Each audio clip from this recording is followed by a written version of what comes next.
इस साल भारत पहली बार G20 की मेजबानी करने जा रहा है। इसके लिए काफ़ी जोर शोर से तैयारियां की जा रही हैं। दिल्ली को सजाया जा रहा है। ग्लोबल इकॉनमी में करीब 80% से ज़्यादा का प्रतिनिधित्व करने वाले G20 की अध्यक्षता करना भारत के लिए एक बड़ा मौका है। आइए आपको बताते हैं कि क्या है G20, कौन से देश हैं इसका हिस्सा और ये क्या काम करता है। America, Canada, Germany, Italy, France, Japan और ब्रिटेन जैसे देशों का एक ग्रुप G7 ग्रुप था। इसी ग्रुप का विस्तार G20 को माना जाता है। साल 1998 में इस ग्रुप में रूस भी जुड़ गया और 1999 में G8 देशों की बैठक के दौरान एशिया के आर्थिक हालातों की चर्चा की गई।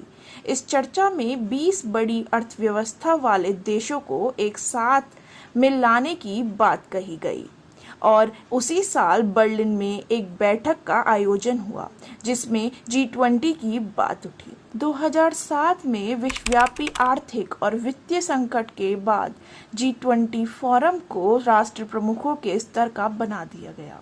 समूह का पहला शिखर सम्मेलन 2008 में वॉशिंगटन DC में हुआ था। इसके बाद इसकी अहमियत को समझते हुए हर साल इसकी बैठक की जाने लगी। G20 को ग्रुप ऑफ 20 कहा जाता है। इस समूह के 19 देश सदस्य हैं। ग्रुप का 20वां सदस्य यूरोपीय संघ है। G20 समिति का आयोजन साल में एक बार होता है। हालांकि 2008 से शुरुआत के बाद 2009 और 2010 साल में G20 समिति का आयोजन दो बार किया गया था।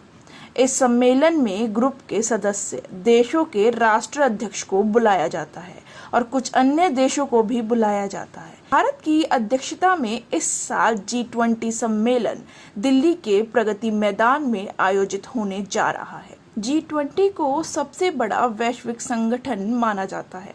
इसके सदस्य देशों में भारत के अलावा फ्रांस, चीन, Canada, Brazil, Australia, Argentina, America, UK, तुर्की, रूस, मैक्सिको, जापान, दक्षिण कोरिया, दक्षिण अफ्रीका, सऊदी अरब, इंडोनेशिया। 20वें सदस्य के तौर पर यूरोपीय संघ शामिल है। G20 की ऑफिशियल वेबसाइट के मुताबिक वैश्विक व्यापार में भी ये संगठन 80% की हिस्सेदारी रखता है और करीब 2/3 आबादी का प्रतिनिधित्व करता है। G20 की बैठक की अध्यक्षता हर साल अलग अलग देश करता है। पिछले साल ये बैठक इंडोनेशिया में हुई थी। इसके बाद इंडोनेशिया ने इस अध्यक्षता को भारत को सौंप दिया। इस साल भारत इस समूह की मेजबानी कर रहा है। इसके बाद वो ब्राजील को ये जिम्मा सौंपेगा और अगले साल ये बैठक ब्राजील में आयोजित होगी। क्या है G20 का काम? G20 का मूल एजेंडा आर्थिक सहयोग और वित्तीय स्थिरता का है, लेकिन समय के साथ व्यापार, जलवायु परिवर्तन, सस्टेनेबल डेवलपमेंट, स्वास्थ्य, कृषि और भ्रष्टाचार निरोधी एजेंडा भी इसमें शामिल कर लिया गया है। इसमें 2 समांतर तरीकों से चर्चा होती है। पहला फाइनेंशियल और दूसरा शेरपा ट्रैक। फाइनेंशियल ट्रैक में बातचीत का काम वित्त मंत्री संभालते हैं और शेरपा ट्रैक में शेरपा यानी वह व्यक्ति जिसे सरकार शेरपा के तौर पर नियुक्त करती है। चूंकि दुनिया की GDP में 85% हिस्सा G20 देशों का है, वही दुनिया के व्यापार में 75% की हिस्सेदारी भी इन्हीं की है। ऐसे में इनकी बैठक को अहम माना गया है। इनका काम सभी सदस्य देशों के साथ समन्वय बनाना और नेगोशिएट करना होता है। G20 की बैठक में इसके 20 सदस्य देशों के अलावा भी अन्य देशों को भी आमंत्रित किया जाता है। भारत ने इस साल 9 देशों को आमंत्रित किया है। ये देश हैं बांग्लादेश, मिस्र, Mauritius, Netherland, Nigeria, Oman, Singapore, Spain, UAE। इसके अलावा United Nation, International Monetary Fund, World Bank, World Health Organization, World Trade Organization जैसे संगठन भी G20 में नियमित रूप से आमंत्रित किए जाते हैं। G20 समिति की अध्यक्षता से भारत को क्या लाभ होगा? आइए जानते हैं इस बारे में। ये तो तय है कि G20 समिति में जब दुनिया के सभी दिग्गज भारत की राजधानी में एक मंच पर होंगे तो वह लम्हा ऐतिहासिक होगा। इस समिति में कई बिंदुओं पर चर्चा होनी है।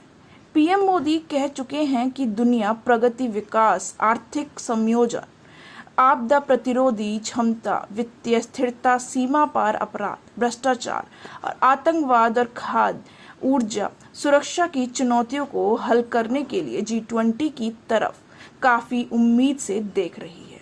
आइए सबसे पहले G20 की अहमियत समझ लेते हैं। जो देश G20 में शामिल है वो विश्व की आबादी का 2/3 है। इन देशों के पास विश्व व्यापार की करीब 75% की हिस्सेदारी है। इतना ही नहीं, ग्लोबल जीडीपी में भी इन देशों की 85% की हिस्सेदारी है। इसलिए वैश्विक स्तर पर G20 को अंतर्राष्ट्रीय आर्थिक सहयोग के लिए एक अहम मंच माना जाता है। ये तय है कि G20 शिखर सम्मेलन की मेज़बानी से दुनिया में भारत की आवाज़ और बुलंद होगी। तो दोस्तों, अगर आपको ये वीडियो अच्छी लगी हो तो कमेंट सेक्शन में ज़रूर बताएं।